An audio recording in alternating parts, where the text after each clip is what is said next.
Merry Christmas, everyone, and welcome to the Racing Post Festive Feast. This is the punting grotto as we get ready and raring to go for, 3, 4, 5, 6, 7, maybe 8 incredible days of horse racing. I don't know. Quite frankly, it's all going to melt into one in the best possible way. We are here in the Racing Post studio with Boxing Day on our minds, but also the 27th. We've got Welsh Grand National action there, of course. The 28th, Grade 1 races over in Ireland, all the way through maybe till New Year's Day. I don't know. There's a good sprint at Newcastle, so I'll be having a look at that, that's for sure. But of course, the big race is the King George coming up at Kempton on Boxing Day. And finally, we get one of those lineups that you look at anti-post and you think, wouldn't it be nice if these all turned up? And hey, it looks like they might well all turn up. It's the second best lineup of the Christmas period, of course, because the best lineup is the punting panel we've got for this festive feast. Starting off to my left with Mr. Robbie Wilders. Merry Christmas, Ross. Merry Christmas, and a Happy mate. New Year, my friend. Would you like to pull a cracker with me? I would love to pull a cracker Please. with you. Let's see what 3, we can go. 2, 1. Oh, you that's beat my me. first winner. What have you got? Read the gag. Oh, there's 70. nothing in it. Oh, that wasn't planned. Look, let's hope that this isn't a metaphor for the next hour. Here. Robbie Wilders, yeah, they're just for show. It's going to completely ruin the set for us. Or I'll put a bit alternatively, back the other suggestion is that the production team have gone through and rinsed them all. It does seem that way. I was expecting at least a little toy or something. I was expecting something, yeah. Anyway, Underwhelming. never mind. Right, okay. Robbie, Yes. what are we thinking? Are we? Yeah, I'm looking forward to it, mate. It's, You ready? Got a nice few days off as well, so I can just sit in front of the sofa, watch it all. It's an overwhelming amount of stuff, but we've done the best we could to get prepped before this marathon few days we've got ahead of us. Yes, we've got decks through for Boxing Day, Mr. Graeme Rodway. You've been knocking out words like your life depends on it. What day do you think it is right now? Yeah, I don't think we've reached Christmas Day yet, but it definitely feels beyond. What day are we on? Yeah, well, I don't know Tuesday? either. The days are irrelevant this time. It's just dates. It That's is. right. It's- Actually, what day is it? Tuesday? You've got pre-Christmas, you've got Christmas, and you've got post-Christmas, and pretty much it doesn't matter what time or day it is. I'm eating the same thing, I'm drinking the same thing, and I'm watching sport. And Basically. it sounds good. It sounds good. But Merry Christmas to you, Ross. Anyway, it's great you came bearing gifts today. I did. Came bearing gifts for us all. Yeah, and I hope you enjoy your tipple. Yeah, I over look Christmas. forward to it, yeah. What's the punting tipple for you? What's the race you're looking forward to most? Oh, the King George obviously is the one, isn't it? It's an absolute fantastic race this year. Better, I think, than we've had in most recent years. So Yep. I can't wait for that. But it's hard to pick one, isn't it? There's so many that are going to show us some of the stars of the season over the next few.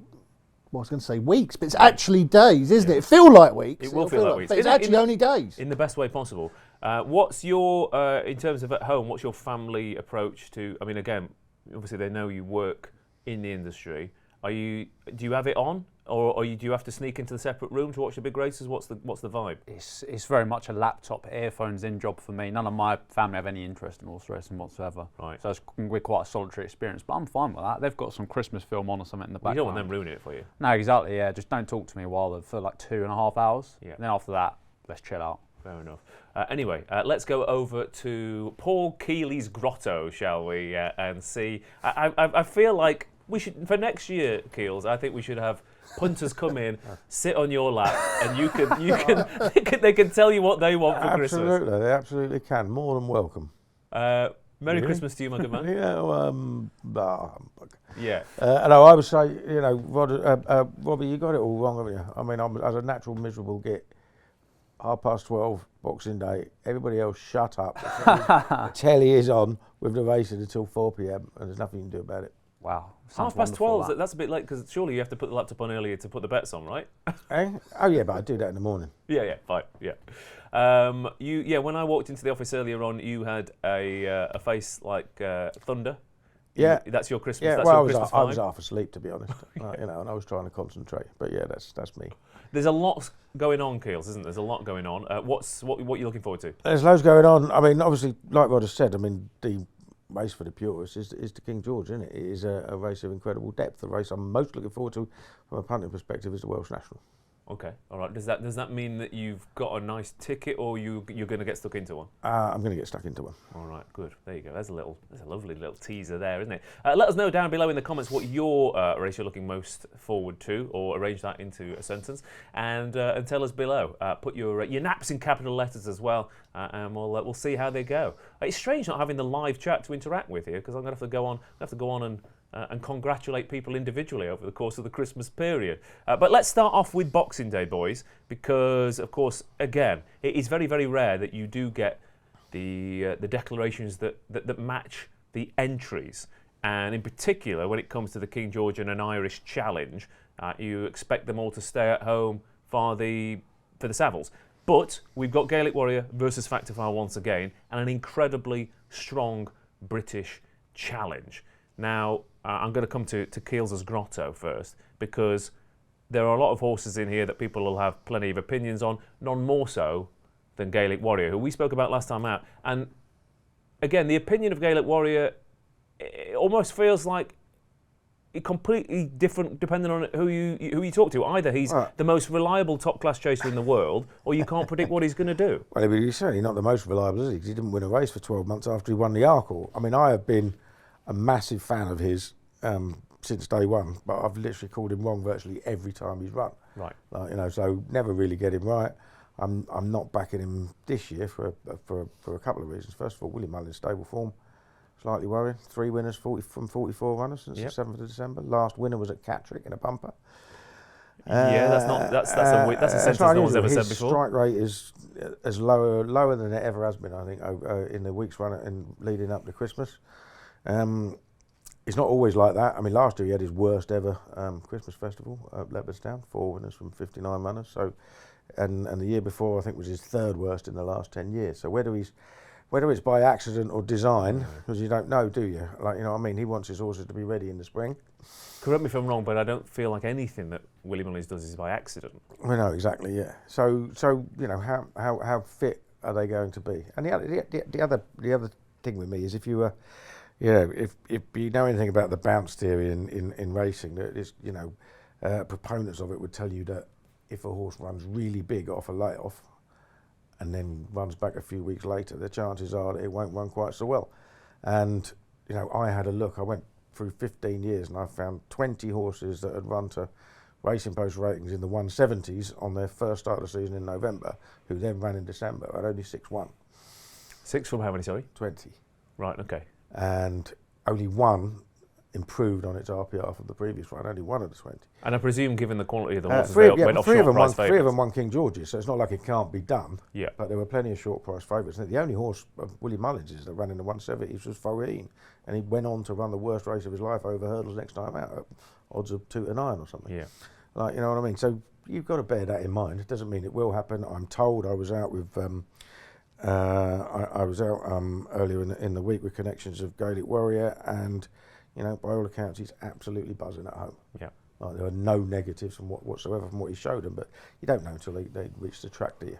Right, well, let's take a look at the market as it stands currently for the King George, obviously well in advance of the race itself, and these are best prices that you could possibly get. 3-1 Gaelic Warrior, 3-1 Django Bay, 7-2 Fact or File, 13-2 the Jukebox Man, 14's Jello, Banbridge 16s, Ile Francais 18-1, and you've got Founder 50 and Master Chewy in there as well at very big prices. In terms of the last few years, the King George seems to have changed, boys. 2014 to 2017, the biggest price winner was 9-2. 2018 to last year, we've had 4 double-figure winners. The shortest winner was 11-4.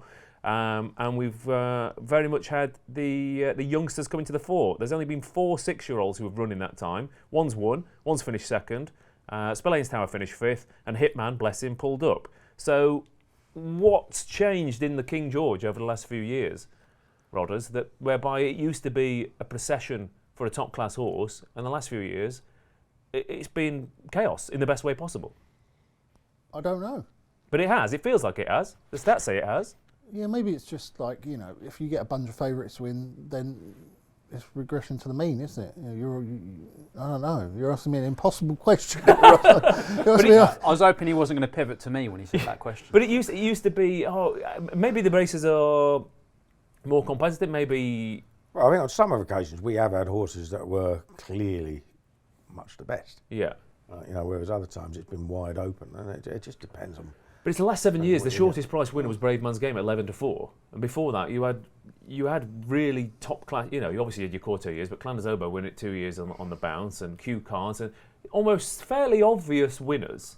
Whereas your Tornado Flyers and your Hewicks to a certain extent, they become less obvious, which bodes well for this year because you genuinely could make a case for 5 or 6 of them.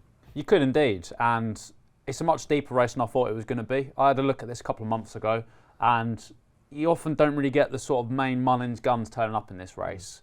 You're thinking your Factor Files and your Gaelic Warriors, they're probably looking at different targets. Maybe not Gaelic Warrior because I guess he's never done it at Leopardstown, but certainly Factor File, so that's a wonderful clash.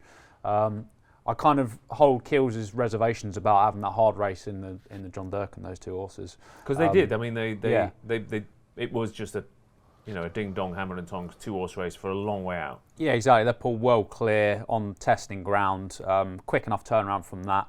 Whereas Django Bay has put up a good figure in a different sort of way at Ascot. I've been on Jello for the last couple of months, expecting this race not to be as deep as it is. And now I think I'm all about Django. Just like his profile, he's going to improve again over an extra half mile.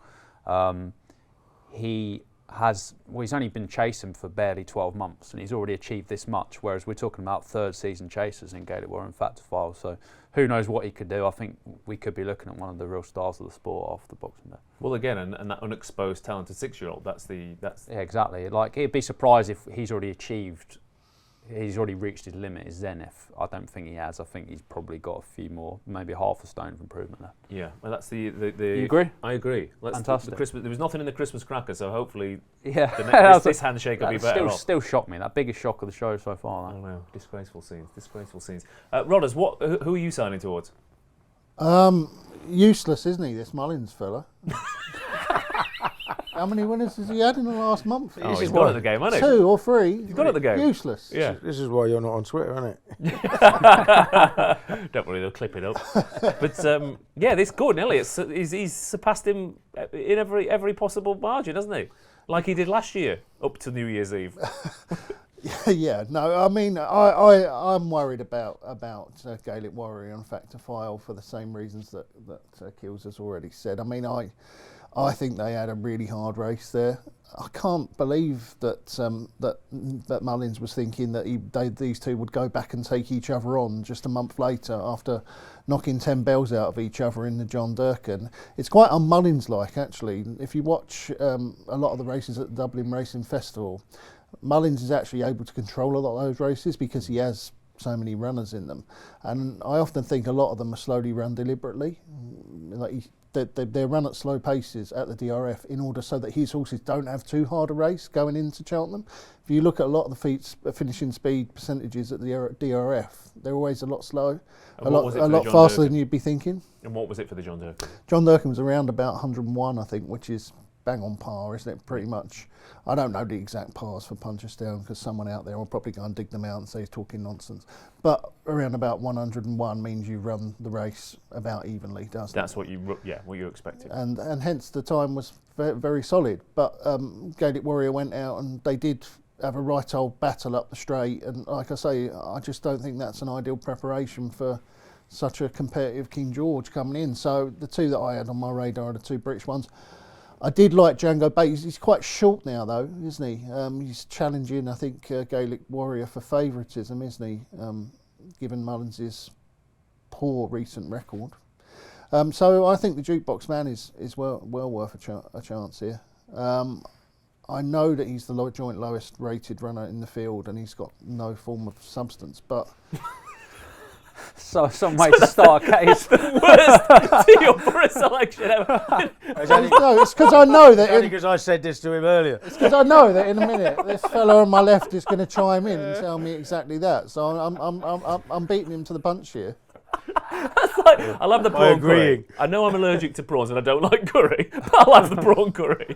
That's beautiful. But it doesn't matter, does it? Though well, it doesn't matter. It doesn't matter. Like as I said the last time I sat in the studio with this big fella here. Form, right? Being good enough, right? Form form doesn't matter. Right, okay. You know, It does though, doesn't it? What does matter then? What are you on Wallace? about? it matters. Is it his day? Whose day is it? Yeah, fair, yeah. Whose day is it? He's unexposed at the track as well. Yeah, and to be fair, but the big plus is, you said about, I mean, trainer form, and Ben Pauling at the moment could, it could improve us lot to win a Grade 1 chase, I reckon, potentially. So there is... If it was your day. If it was my day, yeah. But it's his day, isn't it? It's the jukebox man's days. Because this is the race that he's had as his target all season. Like I just said to you about Gaelic Warrior and Factor File. I can't the others aren't believe... being held back for a handicap, No, but I can't believe that Gaelic Warrior and Factor File the plan was to go and knock 10 bells out of each other in John Durkan and then come here afterwards. Django Bay...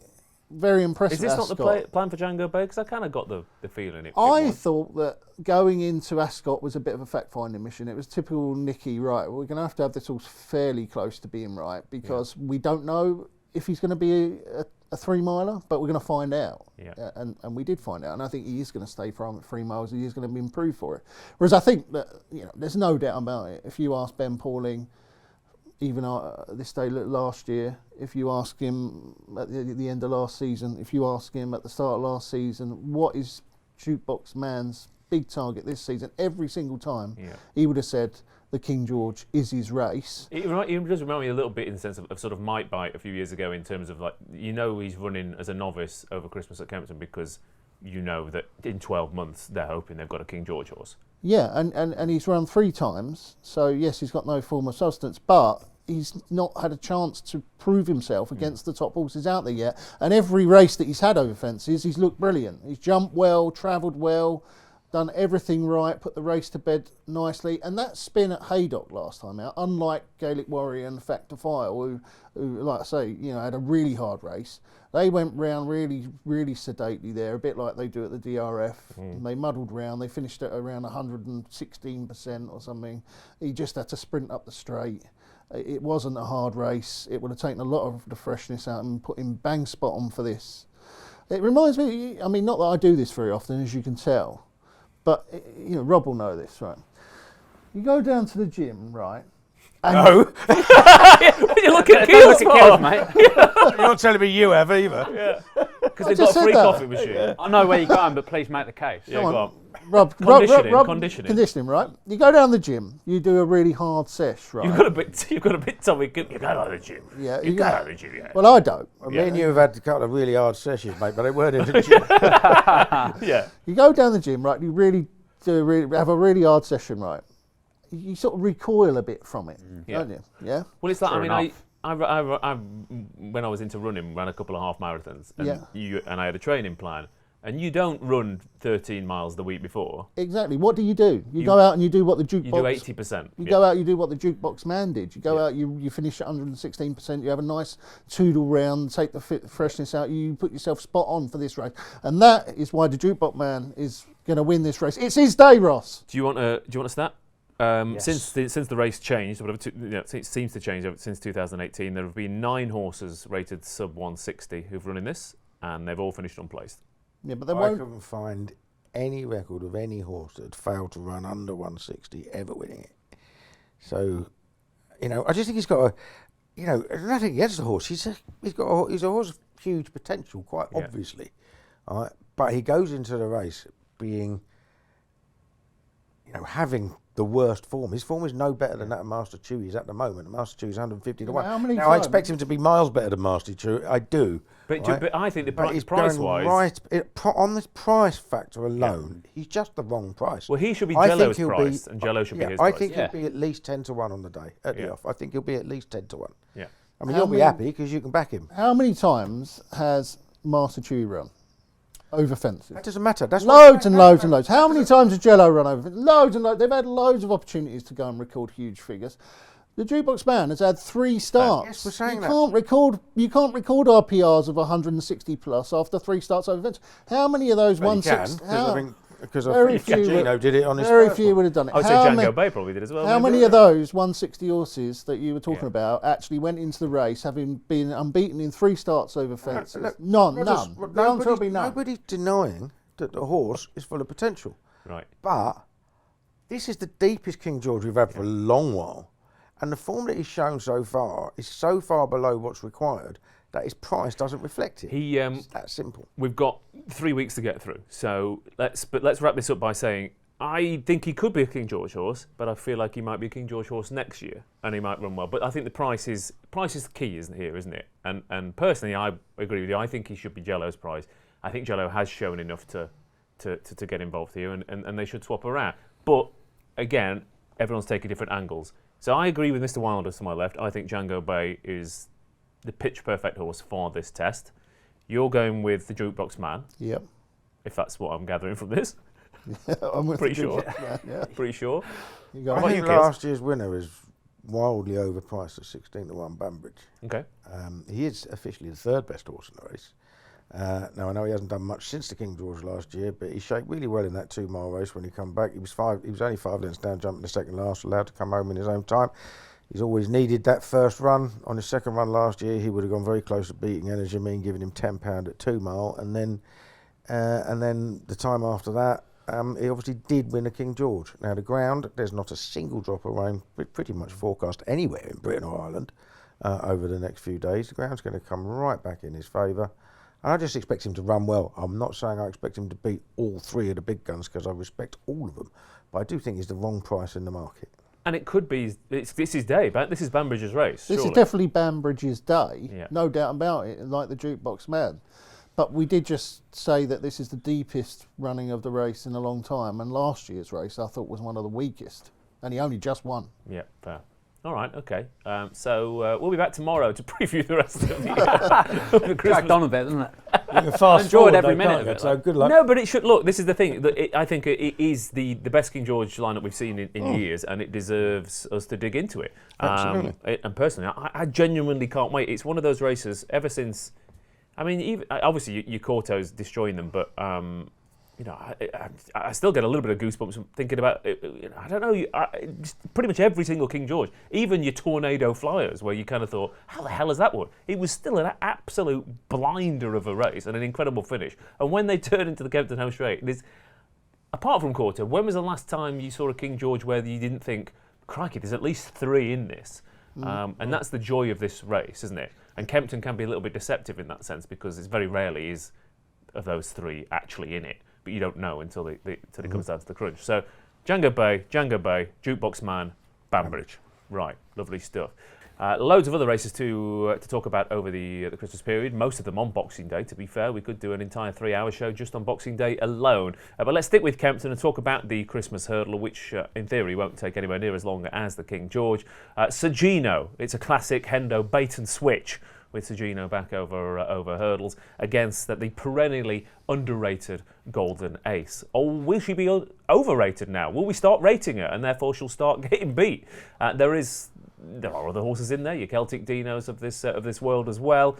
But in theory, Mr. Wilders, it should be a matchup between Sagino and Golden Ace, and another opportunity for Golden Ace to cock a snook at her knockers. Yeah, I mean, you don't want to slag her off because she's won 2 Grade 1s, but I think that race at Newcastle fell apart a bit, just as the Champion Hurdle did. Yeah, but they're all. Could this fall apart again? Turns up and does it, apart from when Katira beat her when she wasn't right a month earlier. But I don't know, I'm looking for something bigger price because Golden Ace isn't the Golden Ace price you want now. Now the market has cotton on to. I mean, that's a reflection of the weakness of the field. Beyond Sagino's been absent for a year and he almost died. So that to me is a red flag, taking a short price about him. Don't know how good he's going to be. He might be just as good, if not better. But I thought Triply Flyer was a massive price at 40-1. Won the Dovecote here last year in February impressively. Who was in third that day, you ask? Celtic Dino. Beaten to the tune of 10 lengths on the good ground that he obviously wants. So Triply Flyer's got that course form. He needs to go right-handed. He was then punted into a very short price favourite at Aintree for the top novices. Went off 7-4, but kept jumping out to his right. He's gone over fences this season. It's not gone to plan. His jumping has fallen apart a bit. But he did travel well enough at Exeter to hit about 3-1 in running against Lolamba. And then he just stopped after hitting the second last. And we've seen how good that race Yeah, and we was. know, and what Lillama did at Sandown was absolutely incredible. I mean, And, this and is Salva since as well. Yeah, exactly. Yeah, I mean, it's excellent form. He's going back over hurdles. He's going up against horses that a lot of them are in that sort of 140 category. So 40 to 1. There's two places for. I'm not necessarily going to recommend an each way wager, but I just think he's going to run much better than odds of 40 to 1 suggest. You think? I mean, we've seen this time and time again. Not in this race necessarily, mostly at Newcastle, but there have been. Well, and at Cheltenham, there are again the 2 mile races, Rodders, whether it's your champion chase or your champion hurdles over the past few years. I guess it's like 5 furlong races on the flat, right? I mean, they're the minimum trip, so therefore, if anything goes wrong, the kind of race does get blown to pieces a little bit, and everyone says, "Oh, that's the best horse. This is the best horse," but I think your 2 mile hurdles and top class chases have been the worst races to take short prices in for quite a while. Yeah, I guess so. Yeah, well, certainly, obviously at Cheltenham, that was a mental race, wasn't it? The champion hurdle, and yes, you've got to win. You've got to jump to win the race. But if anyone's suggesting that Golden Ace was not anything other than a lucky winner, I think that we're living in cloud cuckoo land, aren't we? And I personally think she was very fortunate to win the Fighting Fifth as well. I don't think she would have won. I think that the New Lion would comfortably have seen her off. At what point though do you job one is jumping round, right? So if all your rivals fail to jump round, how many times do you have to do what everyone else isn't doing? Well, they say lightning doesn't strike twice. Well, it did, but it won't happen again. But they note say it doesn't strike 3 times. Yeah, It's not. She only just won't beaten, happen again. She only just beaten the Me and Lion over 2 miles on good ground, though. Like that worries me. I don't like that form one bit, to be honest. No, but form doesn't matter, right? form doesn't matter. I don't think she was at her best that day either. At Newcastle. And I think it shows up the level of the rest as well. I don't think she was quite at her best that day. She wasn't a million miles off it because her best in the champion hurdle wasn't brilliant, but she does turn up. And I disagree with Rodders. I don't think it was at all given that the New Lion was going to win. I thought she was travelling at least as well as he was, and it was his first go at 2 miles, and he was finding it hard work. Now he may have found it, he may have pulled out more, but it's way, way, way too early to say that he would have done because it was 2 out. And to me, she's a solid one. She's the danger to Sergino. Who would I rather back at the odds? It'd be her rather than Sergino. And not for any other reason. Like Robbie said, Sergino nearly died. He was ill rather than injured, so he is entitled to come back as good as he was. But he has been off for a year. Yeah. His best piece of form over hurdles was his Fighting Fifth win, which he did win by 8.5 lengths, but from a horse rated 143 off levels. Now he's got to give £7 to a horse rated 150, what is she, 152. Like, you know what I mean? So this is actually Sergino's hardest race over hurdles by a country mile. Yeah. And he comes in it having not run for a year. Yeah. He was rated 157 after the Fighting Fifth. His new mark of 163 takes into account beating the subsequently failed chase at Ballyburn. A new rate of 163, yeah. So he does have a little bit more to prove than the odds suggest. I'm not saying he won't do it. More than likely he will. And you'd like to see, again, you want to see a horse who's, I think he's won by a combined, I think it's 43 lengths in all his starts. There's a possibility, if he wins, he destroys him, right? If he's as good as ever, if he finds plenty, yeah. and he does everything right, there's every reason to like him. Part of me wants him to win, part of me wants him to get beat and go back over chasing so he can take on Elite Temp Marine National and Magsburg, because that would be brilliant. Yeah. And I'm sure he will rate higher over fences than he will over hurdles. But there's still time to do that next season. This is what we've got. Yeah, he's still a young. This is what we've got. He's still a young horse. But if he does stay over hurdles this season, what's the chance that he stays over hurdles next season as well? Because that's what tends to happen, and it disappoints you. Again, we keep talking about this division though. I'm thinking literally the last 12 months, right? So New Lion drops back. Again, was under the pump, makes mistake falls. Constitution Hill, yips, bottles it, completely gone at the game. Brighter days ahead. Wins by half the track, bombs out next time out. State Man falls at the last, out for the season injured. Amsterdam, woof, woof, woof. So, I mean... Brighter days ahead, massive bounce, wasn't it? Massive bounce. Ran a huge number and then completely blew out. And even the 2 mile hurdle, Kopek de Board, bolts up in the Supreme. Beaten out of sight next time out. I'd like to see Sergino win, but out of all these, who keeps turning up? Golden Ace. Only thing is, when he does turn up, he wins. But aren't you? You've just made my argument that form is irrelevant there, haven't you? You know, you've just said, oh, this and then this and then this ridiculous. You know, essentially, it matters. All that matters is who's going to be right on the day. That's all that matters. And it just happens to be the Golden Ace. She's been right every day, and she's got very insanely lucky, and it isn't going to happen again. I can guarantee you. I'll be surprised if she wins another Grade 1. Who wins this one then? I'm with Rubo. Who's like Rubo? Yeah, Right, I'm with fine. Rubo. Yeah, I mean, this is obviously his day, isn't it? Wincanton's his day, isn't it? Well, he loves Kempton, Yeah, he doesn't does he? He love loves Kempton, Kempton. He's won there 5 times. He's run there 9 times. He won 5 times. The two of the times he got beat, he was a novice. The last 2 times he's got beaten there was actually behind Sergino, which was over fences, and he fell. He's not a chaser anyway, was he? Never really seemed to like it. And the other time, he finished second in this race behind Constitution Hill, the Constitution Hill, like the prime, not the Constitution Hill that we know now, like the real Constitution Hill. And he was only beaten 7 odd lengths. If he runs to that sort of form, back at his favourite track, I think he's going to run a really big race, Rubo. I think he'd definitely be in the first 3. And Nichols, again, has had a noticeably well-publicised tough time, but the past week or so, his horses have been, I mean, Isaac des Obeaux the other day at Exeter, the horse at Ascot, the hurdle who made all, whose name escapes me, but there's been a lot of Nichols horses who've had the old Nichols spark about them. Yeah, they're having his their day. days, aren't they? Yeah. You know, and that's what I keep saying to you. You know, forget about everything else. Whose day is it? All right. Okay. Rubo's day. Rubo's day. Triply Flyers Day. Triply I Flyers can't Day. tease you fellas into Triply Flyer. No. No, fair. I mean, it's a good you know, case. It's I an would say interesting the point case. last year, it was officially good ground last year. Timeform called it good to soft and said it was sticky. Yeah. So it's a little bit, you know, it might not be quite what they say it is. And obviously we've got 0 rain forecast, so it could be proper good ground for Celtic Dino this time. But I can't say that this division is chaotically unpredictable and that anything can win it, and then say Triple X Flyers can't win it, right? So yeah, True. It's a price thing, isn't it? They're all having their day. What about you, Keels? Yeah, I think Sergino will probably win, but I'm backing Golden Ace. Yeah, I think so too. Again, I do worry slightly that the moment you start to rate an underrated horse, they start to you do your money.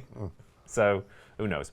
Anyway, let's go over to Ireland, shall we? Let's have a look at the market for the Grade 1 over at Leopardstown on Boxing Day. The Racing Post Novice Chase, which has been won over the years by the likes of Douvan, by Min, Sizing Europe, and Moscow Flyer, of course. And we have a potentially cracking little lineup with your Romeo Coolios, your Salvatore Mundis, and your July Flowers coming head to head here. Then after Romeo Coolio waltzed home in the Drinmore.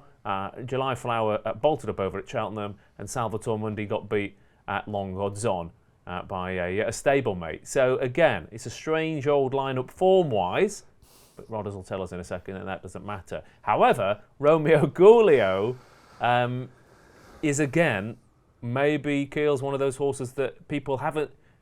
We don't quite know how good he is. I love Romeo Coolio. He just keeps doing it, doesn't he? I'm a massive fan of his. He's between a rock and a hard place when it comes to Cheltenham, isn't it? Because he's either got to go the Kopek de Board route, or he's got to go the Final Demand / Jimmy DeSoy route over 3 miles. And he looks a bang 2.5 miler at the moment. I don't think he'll be a 2 miler at all. But he's very good, isn't he? I think he's just very, very talented horse, and he's better over fences. And 2.5 milers, though, again, Django Bay being just the first exception that comes to mind.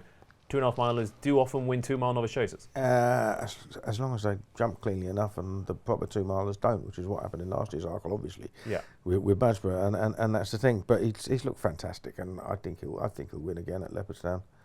And I hope he does, and wherever he goes, he'll have a good shot. And the Elliott horses, again, you were talking about, it feels like it's been their day over the past month or so. Again, I think Mullins does want to peak in the spring. De Bromhead and Cromwell have been a bit quiet, and Elliott's just been knocking in open goals left, right and centre. Yeah, and to me this one does look an open goal, because I just think he's a better horse than those. He's going to be a really good chase, so I hope he is. Yeah. Romeo Coolio then, Rodway? Yeah, I mean, he's obviously the right favourite on form, isn't he? But I don't think that Salvatore Monday was having his day when he was beaten at 1-7 by his stablemate last time. Put it that way, for whatever reason. Maybe the Mullins form, maybe he wasn't fully wound up first time out. He's a funny horse anyway, isn't he? He tends to can be a bit keen. He can be a bit of a nutcase, but he's a talented little nutcase, isn't he? When he wants to be. And I think that Salvatore Monday will take a huge step forward from that first run last time. I also think that July Flower is a really good horse. There you go. Let's go. I backed her for the Arkle already because I thought that Be Aware gave her a right hard race. Yeah. We were talking about earlier at Cheltenham. He really didn't miss a beat. Be Aware, and he really tried to put them to the sword like he did at Sandown. And July Flower had to work really hard to get past him, but I thought that she answered the bell every time, and I thought that she'd run really well in the Arc on backed her as a result straight afterwards. The only problem is having backed her straight after that. I think Kopek de Board came out, and then Lulamba came out, and then Romeo Coolio came out, and suddenly you're looking at the Heights division going. But this happens every year in the Arkle, and the past few years, it's not gone to that form. Everyone goes, "Oh, these two horses are way above," but it just doesn't. The last two winners weren't even supposed to be running the race until about 2 days before. Yeah, that's right. In terms of this race, I'm worried that July Flower's going to bounce off hard race, like I am with the Gaelic Warrior and Fact File. Okay. Romeo Coolio is obviously the right favourite, but I think that Salvatore Monday's the horse who can take the big step up, and that's, as I've already said a million times today, that's what I'm looking for. I'm looking for the horse who's going to step forward on the day, and I think Salvatore Monday is that. Yeah, I don't feel like it is his day. I worry that he's Spring horse. Spring horse, Yeah, I don't like backing horses that are beaten at 1-7 in the last start, particularly. I mean, my thought over that race was that he just didn't stay the trip. I mean, it was 2 mile 2 against a horse who'd been running over 2.5 and as a proper stay. I mean, he is a bit of a headbanger, so it felt like he ran out of gas a bit. A little bit, yeah. I went like that. That's going to annoy a lot of people probably, but I went like that. I went like that because it's your Cockney vibes. Thank you. Yeah, born and raised in Kent, so not technically a Cockney, but I'll take it.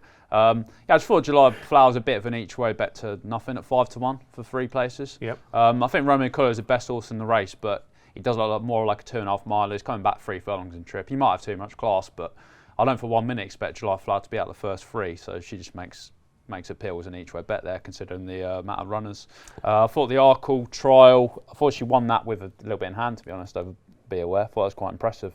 I think it's a talented mare on the up, and I'd just be stunned if she was out the first 3. So for that reason, I think she's pretty fair each way, buddy.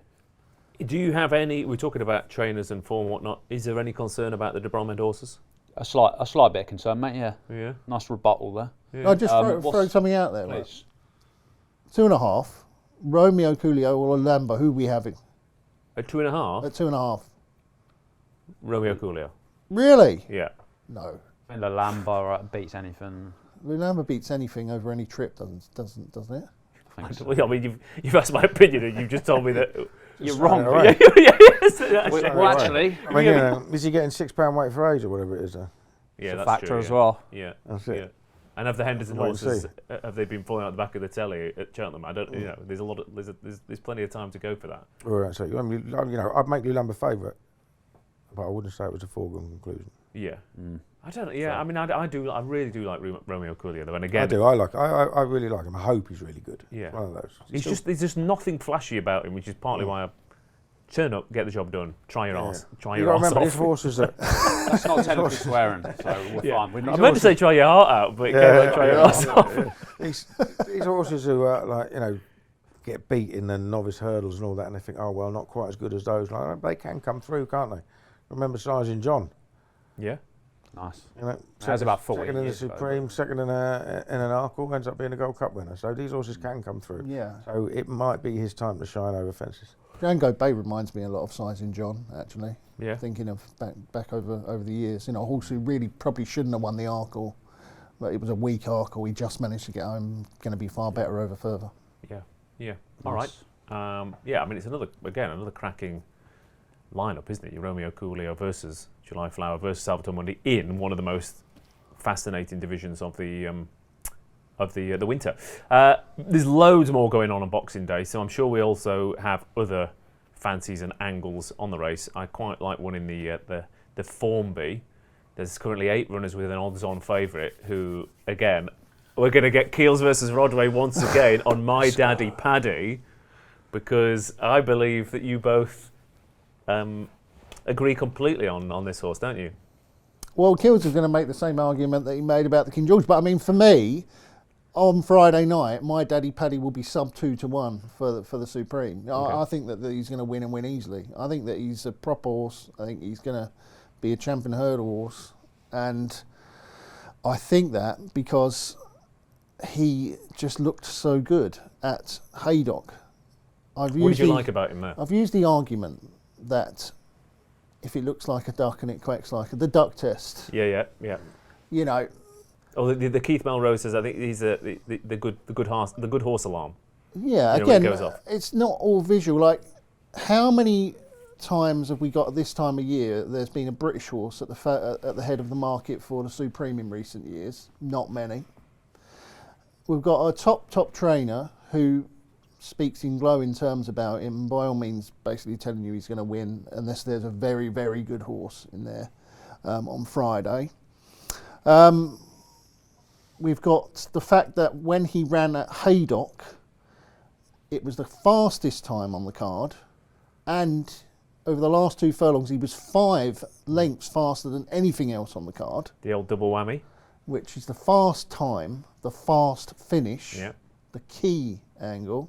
Watch the way he jumps the last and the way he goes. And Harry Skelton's actually got the handbrake on him. Yeah.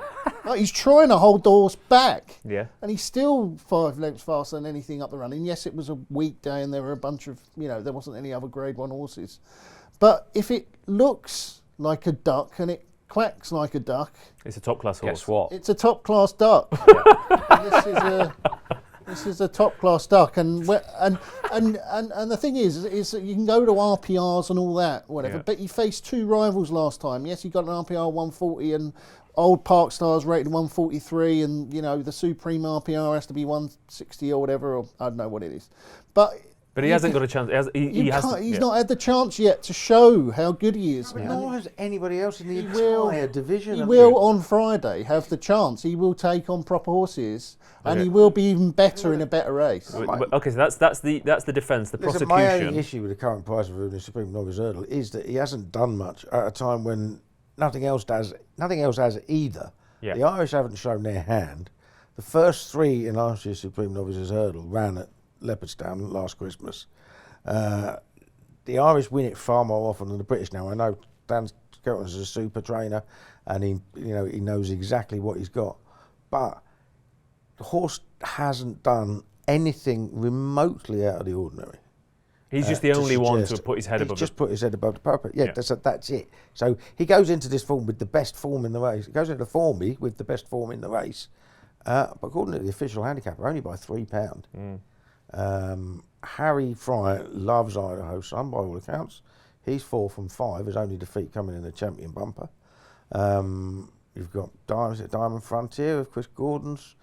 He does see that's a chaser, and then you've got the Ben Pauling thing, which I like. Now he's only run once. Starmount. He has only run once, although he ran in 2 points. He would have been second to Conman John if he hadn't have fallen in the first one, and then he won the other one quite comfortably. And he jumped really slickly at Weatherby, and yes, he hasn't beaten anything either. And that form is some way away from what my daddy Paddy's done. It's a good time though. But time good. Ben Pauling says the horse he's looking forward to more than anything other than Django, other than the Jukebox Man on Boxing Day, and he was barely ready because he'd missed a month in the run up to it. And I just like the look of him, and I just thought, I'm not going to spoil my Christmas by lumping on a 4-7 shot at Kempton, at Aintree or anywhere else. I'll have a few quid each way on Starmount against him. Yeah. I mean, Taurus Bay, who came out, he seemed to mopped up all these point-to-pointers, unleash them in novice hurdles, and they've all won. And the test for me is, what do they do next time? You can come out and win your first, that's fine. But Taurus Bay was the first one where I went, oh, okay, here we go. And then he had one that doubled up at Leicester as well, who'd won the first time before, and he destroyed them again at Leicester. So I think that's the test, is that, yeah, everyone can come. You can have a good horse against bad horses, but can you carry a penalty next time out and do it twice? But I do think the one I backed on the way into the office, who was a big price, is Storming George. I thought it was a huge Neil price. Kings, yeah. Neil Kings. I mean, very, obviously same owners as Look Away. He looks a better horse to Look Away to me. The time was really, really good at Doncaster in slop. It was horrific conditions there, and he destroyed them in a good figure. The Neil King, they've had 3 winners in the past week and a half, including one on the flat over at Wolverhampton. Look Away ran a blinder, ploughing through every fence, still then clinging on into the frame as well. But again, time good, barely came off the bridle, destroying bad horses, admittedly, but in terrible ground. And it's going to be, you can get pretty tested at Aintree and Soft. This is the point about Grade 1 races at this time of the season. There's none of the horses who have actually been tried and tested. Yeah. Like, you know what I mean? Nobody knows. And all the trainers in their various stables are going there thinking, I've got a Grade 1 horse. Yeah. It reminds me a bit of when a Ballydoyle horse gets sent off 4 to 6 for a Grade 1 2-year-old race, and then another Ballydoyle horse beats them, and they go, that's the next one, and then they go for a race, and then they get beat by a different one. And Exactly, yeah. Yeah, but I don't actually think Ballydoyle know what their best no, they don't. 3-year-old is. I think Dan Skelton does know where his horses stand. Yeah. That's the difference. And if Dan Skelton goes home on Friday night and my daddy Paddy's been beaten by one of Neil King's, I can tell you what, he'd be spitting feathers. Yeah, fair. Robbie, you've been I've just got conspicuously nothing absent. to add. It's been an absolute joy watching you fellas talk about this race. Well, you're the I thought you make a good case about Storming George earlier to me in the office, to be fair. Well, you're the jury here, so if this Yeah. is, so what's your verdict? Having listened to the arguments. I think Rodders is wrong that my daddy Paddy will be 6 to 4 for the Supreme after this. That's my gut feeling.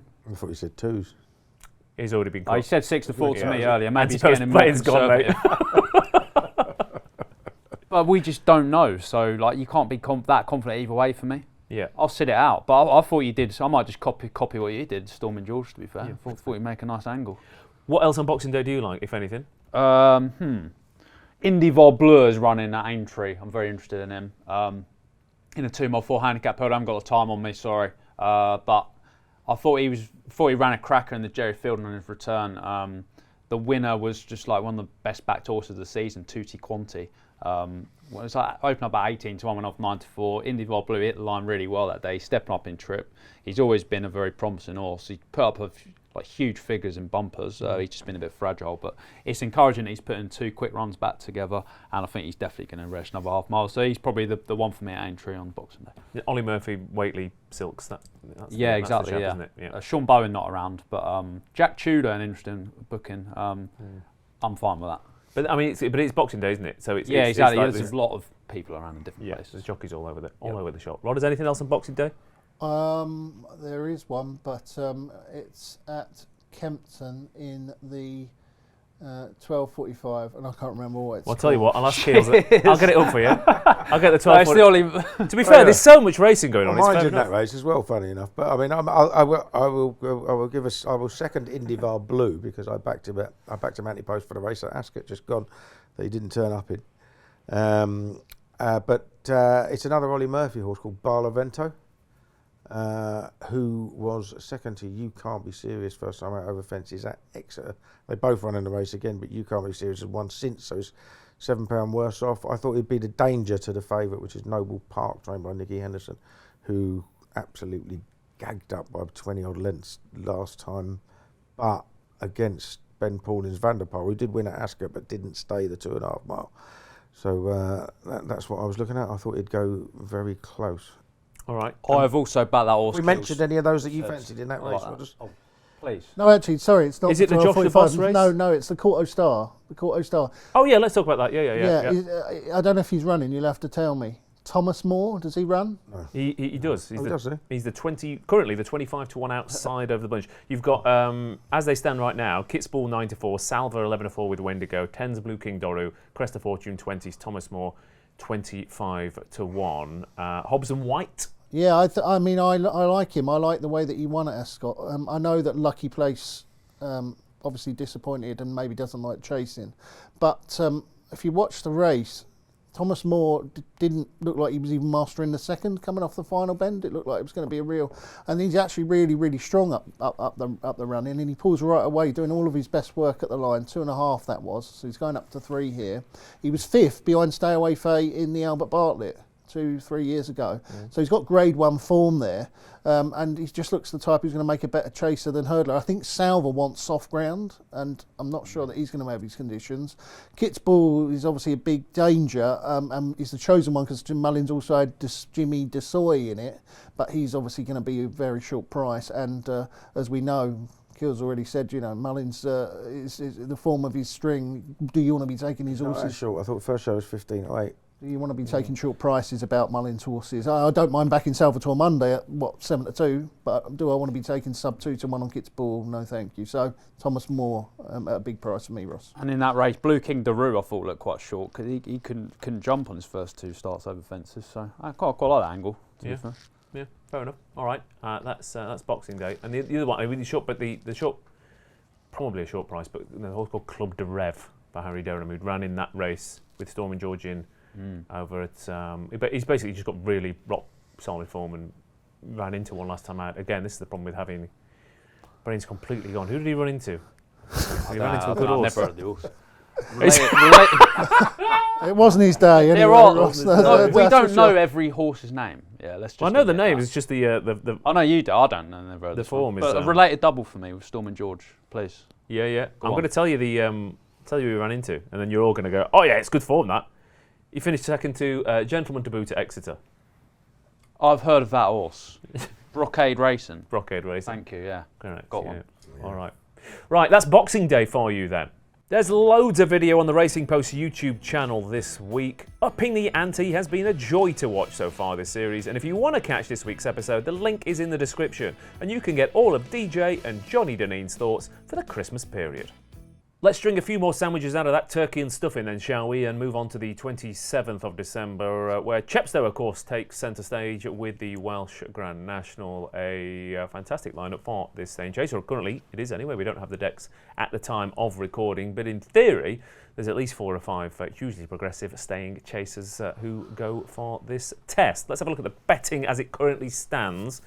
By the time you watch this, it might be very different, but as it stands right now, Jubilee Express is 5-1, Gitmaker 7s, Mr. Van Gogh 8s, O'Connell 9s, Haiti Galure 10-1 with Rock My Way, 12s Collector's Item, Intense Raffles 14s, 16s Dome of Mary, 20s Deafening Silence, and 25-1 bar those. Got a few stats for you for the National as well.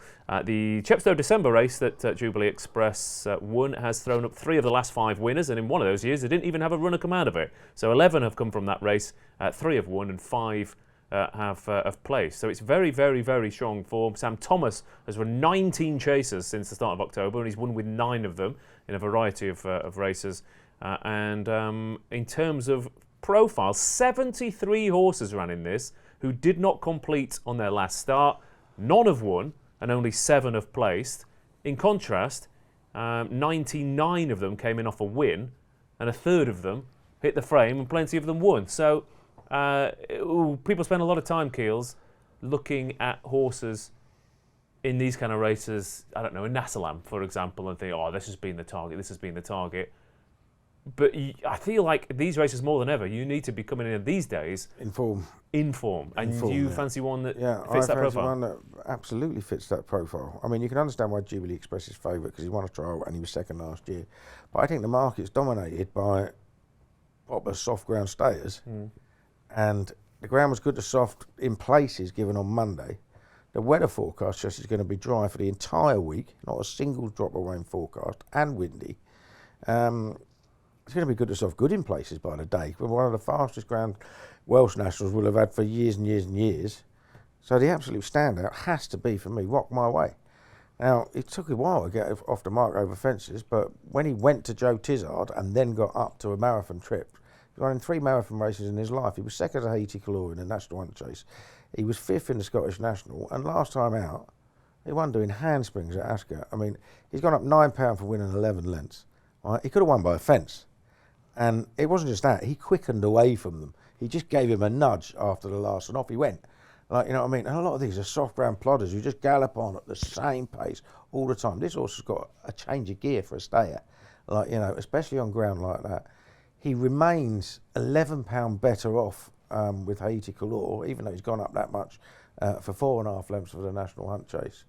Haiti Color's obviously got a little bit to prove after what he did in the Betfair Chase anyway.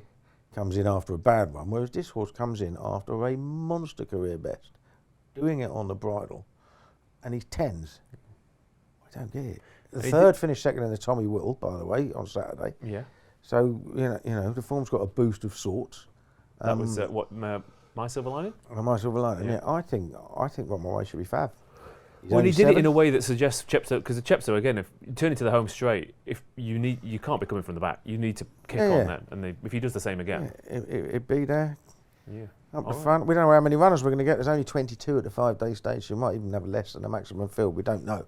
Like, you know, a lot of horses, you know, it is only a few days away. They might all line up. Or, well, especially if a lot of them want soft ground and it doesn't turn up that way. Yeah, but if it turns out good ground, and you think, well, hang on a minute, I could go to the White Chase in a couple of weeks' time. I might be able to get it. You know what I mean? If they look at this and think, why am I going to be running this race on what's going to be unusually fast ground for Chepstow? Yeah. Okay. Not my way then for Mr. Paul Kealy. Thoughts on the Welsh National boys, Robbie? Yeah, I mean, it's unheard of to have the sort of ground conditions that Chepstow's going to be throwing up on the 27th. So I could see this field cutting up a little bit because there's a lot of sort of mudlarks in there. I mean, that's a proper anti-postman. That's a big absolutely. plus for you having a look at a race, isn't it? Absolutely, yeah. You look at the weather, etc. It wouldn't surprise me if there were sort of 14, 15 runners on the day. I'm quite interested in Dom of Mary though. Rock My Way is for sure like on the short list because I just think he's got a lot more class than a horse like Jubilee Express. Whereas Dom of Mary has come out and won on pretty good ground on fine 5th at Newcastle over 3 mile 6. He's an out and out dour stayer who likes a sound surface. That was only his second run for James Owen. He's already improved. We know what James Owen is like with improving horses. Have no weight on his back. That horse he beat at Newcastle on that sound surface was Zerkact, who came out and won a novice handicap chase at Cheltenham next time. And that Cheltenham race was a brutal test as well. I mean, they were at mad gallop, and that looks worthwhile form. It does, yeah. And I mean, those races at Cheltenham always are hot races, aren't they? And I just like the way Dom of Mary hit the line there. My only concern is he gets a little bit too far back, but I don't think there'll be many finishing better than he is. And he's going to get his ground in a race that's going to cut up. He's about 16 to 1. I think that's very fair. Okay, and it is, you know, it's a big time of year for Mary, isn't it? So she should be recovering. But no, I like that because again, one of those classic Owen switches that they've come from. I mean, David Bridgewater's been having a torrid time of it in terms of winners. James Owen, I like the Owen horses because they don't spring to life straight away. He figures them out. Yeah, exactly. And then they get a little bit better. He ran a kind of underwhelming race at Kelso first time out. A bit eye-catching, made like a bit of a move, but then faded, and then he's come forward again. I actually had a bit of a stinker in the Beecher this year. The two horses I tipped were Deep Cave and Dom of Mary. Yeah. And they both won their races next time in different places, but that's not relevant to this. Hopefully this is a big day for Dom of Mary. But I was going to ask you about that, because I'm sure I remember you mentioned one of those two horses to me, and I went back and actually looked at your emails. I'm not sure you tipped. Yeah. And then I looked and I saw you tipped them for the wrong race. I've lost 4 points there in the email when they're both won at a good price next time. But that's the game you're in. You take the risk. That's the anti-post game. And hopefully I'll recoup some of that at Chepstow. All right. Rodders? I don't like this race. I've got a terrible record in it. Whenever I really fancy something, they're beaten after 2 fences. Whenever I think I've got to go in the lead, because everyone says, you can't win unless you're in front. You know, I back a front runner and then they're in last after about 2 furlongs. And you think, well, how's that happened? And right, cheers, Graeme. Right, anyway, so... it's just not a race that I like. It's not a race that I've got a strong view on. One thing that did hit me about these long-distance races was talking to Aidan Coleman last year, and it has kind of changed the way that I look at these long-distance races.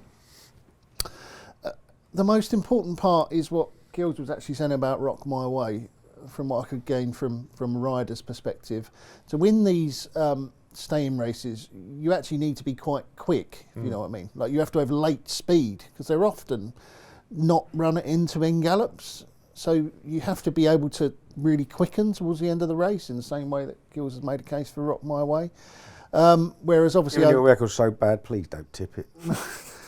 Whereas obviously over 2 miles... Yeah, please make a case that completely disagrees with everything. Over 2 miles, they go an end-to-end pace, and you've actually got to be able to travel and having that ability to quicken. So it's kind of, you got, when I'm thinking about it, and when I'm handicapping staying races on the flat now, so the way I kind of go about thinking about them is actually you actually want the horse that's got the turn of foot. You actually want the speed horse. It doesn't make any sense. Well, no, but it doesn't, and it does, because I like horses similarly dropping down in trip, because they often, they're going to go a strong pace over 2. You definitely stay 2.5. Therefore, if you can even vaguely lie up, then you're good, and vice versa the other way. Well, it's like horses who run fast times over further, great going down in trip, because they've run fast throughout to run a fast time over further, and they're going to get the end-to-end gallop going down in trip. But conversely, going the other way, I find you don't always want a horse that's run good time that's going up in trip, because the likelihood is they're not going to get the pace that they usually get at the shorter trip. They're going to go slower, and then they get it done for a turn of speed. I don't know what's going to win, but that's my input for you. All right, so I need to basically what you said. Yeah, I'll have a dig in and. So have a dig in. Find me the one that's got the turn of speed. Sounds like it's one. Yeah, but I won't. I'm not. Well, let's not curse. It's got no chance with us. Let's not curse it. Elsewhere, then on the 27th, let's have a look at the market over in Ireland for the 2 mile Grade 1 chase over at Leopardstown, where Marine National is 7-4, Magsborough 9-4, Founder 56-1, Only by Night 7s, Solness 10-1, Captain Guinness 14s, and Hercule de Ciel is the outsider of the bunch. Marine National likely to be very popular, however. In the last 25 years, only Papillon and Big Zeb have won this race on their seasonal reappearance. I mean, last year's result, Keels in particular, with Solness popping up, was a bit of a chaotic one. But again, what we were saying early on, do you want to be taking a short price in these 2 mile Grade 1 chases? History recently suggests no. I'm going to watch it with fascination, because I think that the front 2 in the market are obviously very, very good. Marine National is obviously the current champion chaser, and he absolutely scooted up in March at Cheltenham, didn't he? So, and to make himself a 2-time festival winner as well. I think he deserves to be favourite, but he is coming back. He was supposed to make his reappearance a little bit earlier, but the ground was too soft for him. It won't be too soft, it would be in his favour, but he hasn't had a run. Magsborough, I mean, you don't know what to do with Magsborough, do you? Because the engine is definitely there. To get as close as he did to Founder 50 with the mistakes he made was amazing to my eyes. I mean, there's a great overhead shot on, if you watch the replay on RTV of him taking the 4th last. You can see the chunk he actually takes out of the fence, and he actually hit the 2nd last even harder. And so that tells me that he's got 170 plus performances in him every time he runs, if he can get from one side to the other without making a mess of things. But whether we can or not is another matter. I think it's a fascinating race. I will keep an eye also on what happens with all the Mullins runners the day before, just to see whether there's any sign that the run is going to continue, or he's going to bounce back and have a few winners. You might get some sort of indication, but I'd love to see Magsborough do it. I think he's a very, very talented horse. I'm not in a mad rush to back either of them, but without being in a mad rush to back anything against them. I can tell you now that he is going to bounce back and have winners, isn't he? Willie Mullins, no matter what. It's he was only 4 from 59 at Leopardstown last year, though. It's just they won't be in the same form that they're going to be at Cheltenham or in the spring. I don't think. But he will have winners. It's just Mullins, isn't it? He will have his winners. But he won't have winners at the 1 in 3 strike rate that he'll have in those big races. Exactly. Yeah. But it's the DRF. We know the DRF is when they explode, isn't it? Yeah. And you need to get DRF, Cheltenham, Aintree, Punchestown. And it works. You can't be top of your game on December if you wanted to go to 4 festivals, can you? It works, doesn't it? He's proven it time and time again. Mullins' month, the month that Mullins' strike rate is the lowest. The month that Mullins' strike rate is the lowest. January, probably. March. Oh, because he has so many runners at Cheltenham. Yeah. Yes. I mean, you'd want to see I think Only by Night's a little bit interesting. Yeah, I do as well, actually. Yeah, because she won that race on her return at a time when Cromwell had 1 winner in about a month or so. I assume that was the angle you were going from. Yeah, they're bouncing back. Just a good mare, really. I mean, you've got loads of top class novice form. I mean, admittedly, Magsborough would have probably beat her by miles in the Arkle if he. Madgebury's, he could even be a better horse than Grand National engine-wise, but it's just he does have a knack to just get 1 or 2 or 3 badly wrong. And the fact that he is able to stay in contention means he must be a bit special. Yeah, but it's the golden ace thing. Can't You've do got to it, jump though. round, haven't you? You've got to jump, You especially have. over fences. You can't. One mistake takes it out of you. And you know, Only by Night was on the, was beaten a whisker by Django Bay. And by the time we get to this race, Django Bay might have bolted up in the King George, Yeah, and it's suddenly true. that form line looks pretty strong. Yeah, it's true. You could just see Only by Night sort of pouncing, just staying in contention, jumping out the back and picking up the pieces. Grand National, you probably wouldn't be rushing to take short price on his return because he did get better throughout the season last season. It's probably one to watch really, but I am interested in Only by Night. Any angle rudders? Solness must run well. If it's his day. If it's anyone's day, it's hers. Madgebury's a fascinating horse, isn't he? I just always have a quick look to see what time the races are run at, because I always think that if there's low sun, then he's immoral, isn't he? You know, if they take out 4 or 5 fences, then Madgebury will win easy. Unfortunately, it's about 1 o'clock this race, isn't it? So they'll have to jump them all, which is going to be a bit of a problem for him. And that's why I could never have him for a champion chase, because those 2 fences in the straight come up bang, bang, don't they? And I just can't see any way at top speed that he gets over those 2 without taking at least half the fence with him. Unless they on the move the way. champion chase to 4 p.m. But if they move champion chase to 4 p.m, they omit 3 or 4 obstacles. I mean, we'll all be lumping And the on sun them. comes out. And the sun comes out, yeah. Proper anti-post proposition, that. Yeah. But, okay, and elsewhere on the card, we've got a big handicap chase over at Leopardstown as well, and plenty of other races. Speaking of Gavin Cromwell, I thought what's called Back to Normal was a little bit interesting in that handicap chase. They will win the race with Percival Le Galois last year. Back to Normal running the same race. Pulled up before the last in shocking ground, but Coniston Walsh back on board, and he bolted up at this track on that horse earlier on this year. The Yardline did a bit of a touch with a handicap hurdler, this owners as well, recently. Cromwell horses back in good nick. So I thought Back to Normal was a little bit interesting. Anything in that race or any other races on the day? Back me or sack me. Yes! Come on, Yeah. boys. We're That's all a on three-way this. go on Back yeah. Me Go. We're all on this. Come on. Second to free car, likes good ground. I mean, they're watering at Leopardstown. It's that quick there. Second to free car brag at Cheltenham, likes decent ground. Free car brag second in the Coral Gold Cup afterwards. Quite, 14, 16 and 1. It's quite a big price, that. Gorgeous price, yeah. So what you're saying is back it, and if it doesn't win, sack you lot. Back it or sack us. Mullins. He was in your...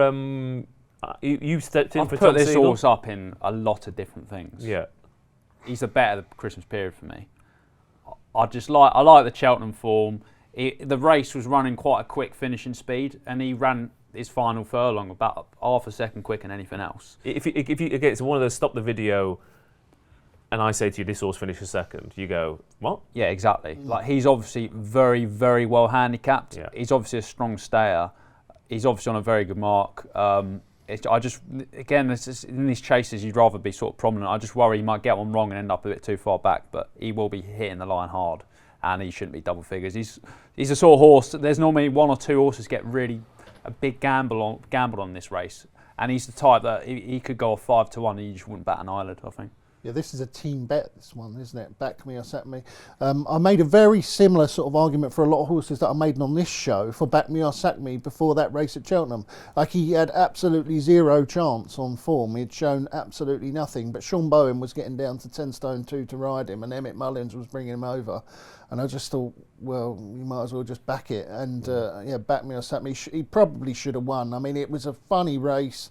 They accelerated coming down the hill, and he just wasn't able to stay with them off quite a sort of sedate pace. He got badly outpaced, and he flew up the hill and was gaining on the winner all the way up to the line. Free card break, I think, wasn't it? And I think he was the best horse in that race by a mile, and hopefully he'll show it in this race on Saturday, is it? I'm No losing idea. count. Saturday. No one does days this time of year. 27th. So Saturday, yeah, it is It Saturday. is Saturday. Paddy Yeah. Power Chase. Yeah. All right. Yeah. Okay. Willie Mullins has 2 of the first 3 in the Bet for the Future Champions Novices hurdle, where we might get to see some decent Irish 2-milers, but he very, very rarely runs his best horse in that race. He did win it with Appreciate It. He's won 6 of the last 10, but the others were not all that good at all. Whereas Gordon Elliott has won 4 of the last 6, and he's won with Romeo Coolio, he's won with Caldwell Potter, Mighty Potter, and Abacadabras. And he's got Skylight Hustle in there, who I hear David Jennings was giving a very good word to the other day. So keep an eye on that one. He's also got Cocktail Brute, I believe, who I preferred him, if I'm honest. Just a very interesting race that's well worth watching. Yeah, absolutely. I did look at the betting of that earlier, it was a very quick glance as we came on and thought, what? Because it wasn't the way it was priced up. I was expecting the proven Elliott form to be dominant, whereas it was the Mullins improver who was heading the betting. All right, that's the Saturday, the 27th then. There's loads of racing to preview, but if football's more of your bag over the Christmas period, then Warren Ashurst, Mark Langdon and Dan Childs have got you covered with everything you need to know about the festive football. Details are down below. One more day to rattle through then, the 28th, which is Sunday, I think, possibly. Again, who knows by that point. What we do know is we've got 2 Grade 1 races on the agenda. We've got the Christmas Hurdle, where the 3-mile hurdlers take each other on, and we've got the Savills Chase, of course, where the 3-mile chasers take each other on. So it's all about stamina at Leopardstown, that's for sure. Let's start off with the hurdlers as Tiapu takes on Ballyburn once again. In theory, again, at this time of recording, we don't necessarily know that they're both definitely turning up. But Rodders, Tiapu versus Ballyburn. Ballyburn, who of course looked absolutely unbeatable in his novice campaign, and then since then has been very, very beatable. He has, yeah. And not a natural over fences, was he? And now he's trying to become like one of those foul chasers who becomes a good staying hurdler. Yeah. And he don't think he's going to be any good at this either. I just think that he goes through his races really strongly and tanks through them. And I think that he'd actually be far better having a crack at the champion hurdle, personally.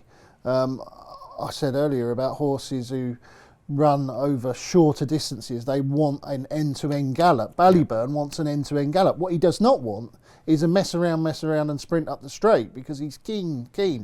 And he races right on the bridle. Usually the best staying hurdlers race behind the bridle, don't they? And then they finish. And there's a few in there, aren't there, who have already proven to do it. Tehupu, obviously, a bit. Bob Ollinger is in there. I don't know whether he will run, but he is the reigning staying champion, isn't he? And it's going to be another race with a poor record with seasonal reappearances, though. Yeah, it's going to be fascinating. He's also a far better horse at Cheltenham, isn't he, Bob Ollinger? Yeah. But it's going to be fascinating to see whether the Yellow Clay runs as well. He was the one that intrigued me. Again, obviously, the problem is you've got stablemate angles and you don't know. But Elliott's not been scared in these 3-mile hurdles of pitching them up against each other. And I don't know, every time I watch him, I think, I want to see him. I mean, he looked to stay last time out. Again, he's slow last time out. Well, exactly, yeah. And to be fair, if you're saying you want a horse with a bit of speed, but I wouldn't be surprised if he doesn't run Tiapu given the likely ground. Yeah.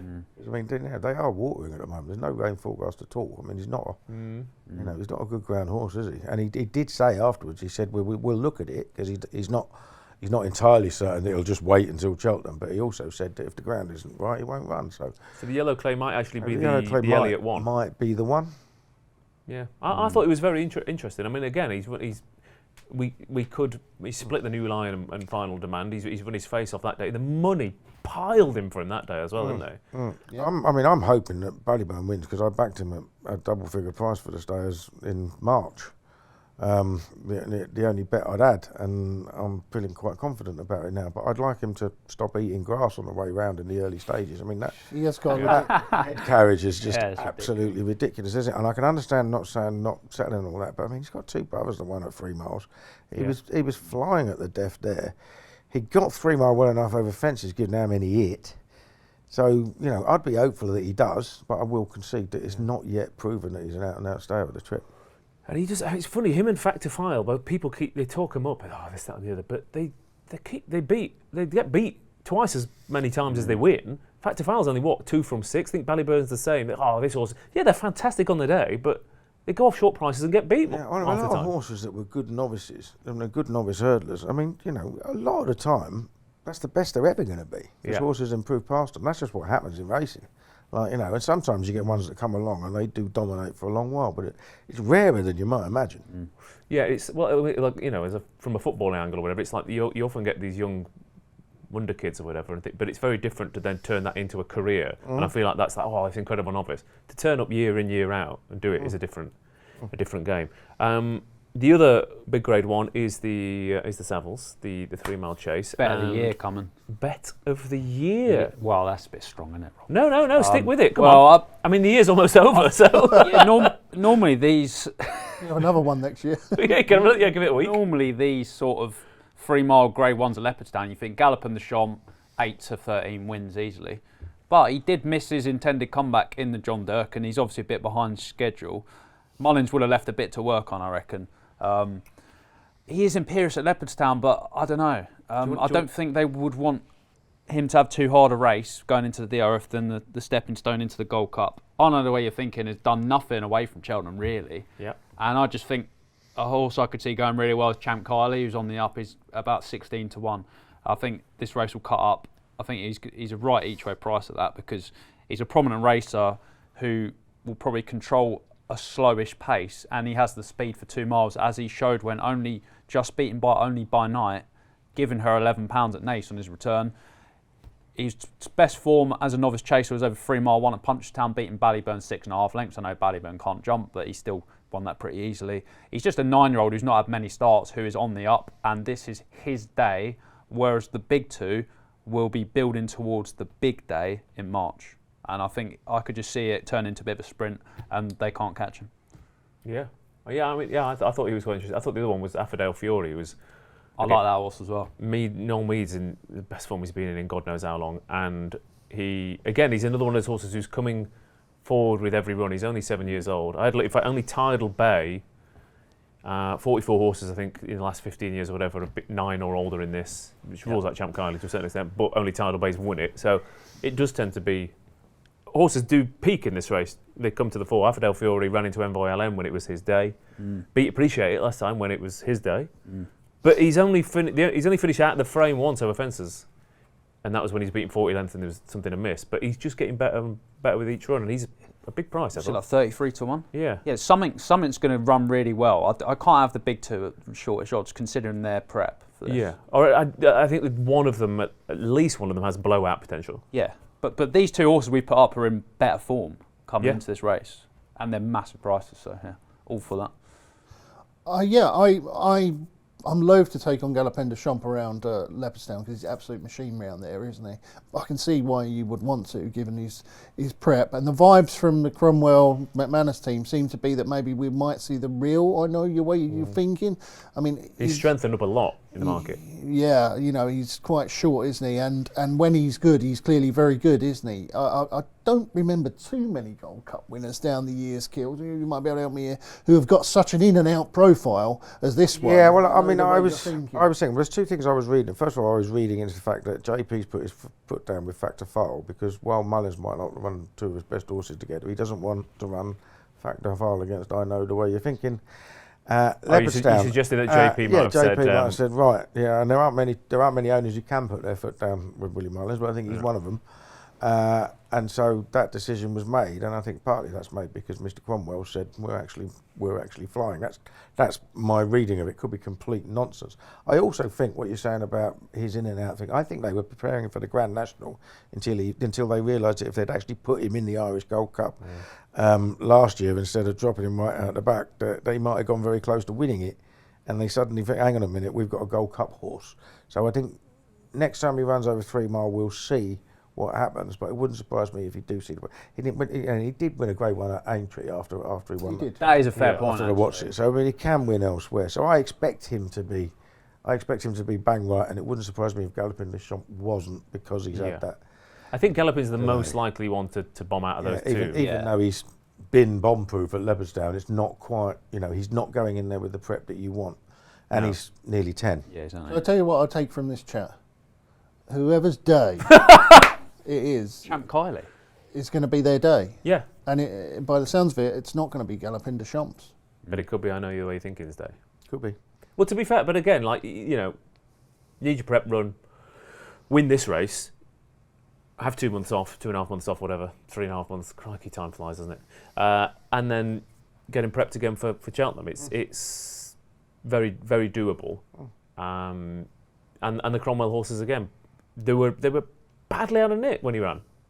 So Yeah, I mean, he's the one horse. I mean, Galloping the Champ had Cheltenham Festival winning form over 2.5 miles. He had a bit of speed anyway, and stamina. Whereas I know the way you're thinking has always been about stamina, isn't it? Yeah. Even more so than galloping. These races at Leopardstown are often not run that quick a pace, so horses don't get a hard race leading up to the spring festivals, like we said earlier. So then it kind of comes in who's in the best track position. I don't really think it normally gets sort of held up, does it? Well, he does get outpaced when they quicken up. He does get out. Yeah, so that would concern me as well. This race last year actually was run at a real good gallop. Galloping the Champ won it in really strong time. It was the DRF one, right. race, the Irish Gold Cup, that was really a bit of a play around and then a sprint up the straight in order to get them bang on for the... So if they are going to let them loose, it will be here because they've still got 3 months to the Gold Cup. yeah, and the King George is a similar feel, isn't it? It is gangbusters, because whatever happens, we can lick our wounds or restart the process. Yep. In theory. And lots of trainers have taken that approach of not running even, haven't they? Like, they don't run between Christmas and March now. I mean, Henrietta Knight used to get pelters for not running Best Mate before the Gold Cup, just going from King George to... But now so many of them do it. Even Dan Skelton saying that when my daddy Paddy wins on Friday, he's going to go straight to the Supreme and not even have a prep run. But that's fine. That's fine, because if you see... It's the ones where you see them once and then they go straight to a festival. Is the problem. I don't mind seeing a horse win 3 times before New Year. It's fine. And also, normally, I mean, most years, January and February, the weather's awful as well. So do you want to prep in a heavy ground around Haydock or Newbury or something? Well, you don't, because you have a hard race, don't you, as we've said already. Anything else on the 28th? You sure What date is it? Monday? Are we on a Monday yet? Sunday. Is there racing Monday? Are they racing? There must be. There's racing every day probably. from here on in, mate. It'll be... Too much. I'll be asking you what wins the Queen Anne soon. But I've got one. Important is the Veterans Handicap Chase Final on Sandown on the 3rd of January. Got to go to that. There you go. You be allowed out? I might be. It's around my birthday time, that, isn't it? So I might be allowed a birthday treat. Should hope so, Matt. Yeah, should hope so, yeah. You're what, 25, 26 this year? Yeah. Still pushing 30, yeah. 5 furlong sprint handicap at Southall, anyone? Not for me. No? Not this time of year. Roy Bowery, 28th of January. Higher Mate, down to a Class 4. I've got it in the tracker. Drops in grade, back it next time out. Last time it ran in a Class 4, it won by 5.5 lengths off £2 higher. I have tipped that horse before Higher Mate. Yeah, he's quick, isn't he? He's quick. He's got one way of running. He's got his grade. He's got his level. He's got his track, and he's got everything. 28th of January. I was going to say... Do you mean 20th of December? Yes. I was going to say... Yes, I do. I was going to say, what's his name running, but then I couldn't remember his name. Going to need more. Monday, That's the one. An old friend. You'd get it. No, I believe he's off to Feather Newcastle Russell. instead for New Year. So, all right, okay. Best bets. If that wasn't enough racing content for you, there's plenty more on the channel, including the Racing Postcast. Harry Wilson and Johnny Pearson giving their top 5 bets for the Christmas period, and Harry Wilson's been in outstanding form. So you want to give that a watch, don't give it a miss. The details down in the description. Best bets of this festive feast then, starting off with the man to my left, Mr. Wilders. Right, 3:30 at Leopardstown, the 7th to 27th. That's a Saturday, isn't it? Yeah, I think so. Yep. Back me or sack me. If this doesn't win, my employers have the permission to sack me if they want. All right, back me or sack me then for Robbie Wilders, formerly of the Racing Post. Graeme Rodway. Yeah, I'm going to back him. The King George, I'm quite hopeful the jukebox man is going to confound the doubters and prove that he's well up to this standard. That's 2:30 on Friday, isn't it? Boxing Day, as we call it in the UK. We do indeed. Okay, so the jukebox man to break some records in the King George. Keels? Have a rock and roll Christmas with Rock My Way Wow. Nice. in the Welsh National. Another Christmas rock and roll. Yeah, there you go. There you go. He's got Rocking it, yeah. around the Christmas tree. Our very own jukebox man over here. All right, Rock My Way in the Welsh National. And I'm as tempted as I am to tip Higher Mate in the 5 furlong handicap, so let's go Storming George each way for Neil King against my daddy Paddy. Lookaway was second in a cello, I think, at big prices. It'll finish third at 20-1. People go, yours didn't win, and I'll go, back into place. Right, okay, gents, I enjoyed that. I think we've been in there I think it's Christmas 2026 now. Yeah. What else? Very quickly. What else are you looking forward to over Christmas?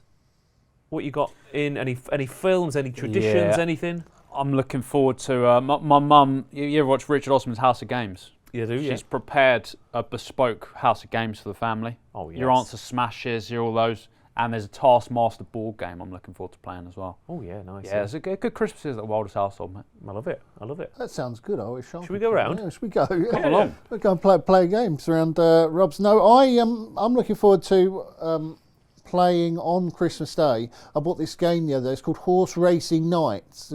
And it's like a little board game where you move the horses around the thing. Right. So like my kids are not really into racing, but I'm hoping this might encourage them to get into it. So Horse Racing Night, Christmas Day, you should add it to your collection at the Wildest household.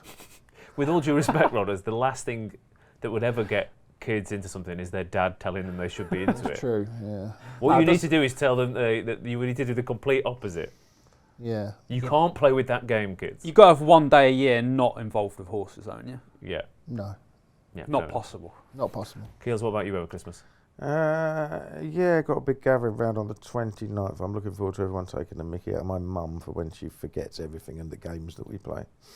Classic. It gets well muddled up. You got Horse Racing Night? I'm on my way, by the way, just doing that myself. Yeah. Forgotten a few price-wise extras lately, mate. Hey, It's fair to say. Forget everything, mate. To be fair, my dad's the same. He'll but it's not that he forgets. It's that we'll explain the game. He'll go, "Yep, got it," and then 5 minutes into the game, we'll then go, "I've no idea what's happening," and you'll be like, "We just told you the rules." That's it. Doesn't listen.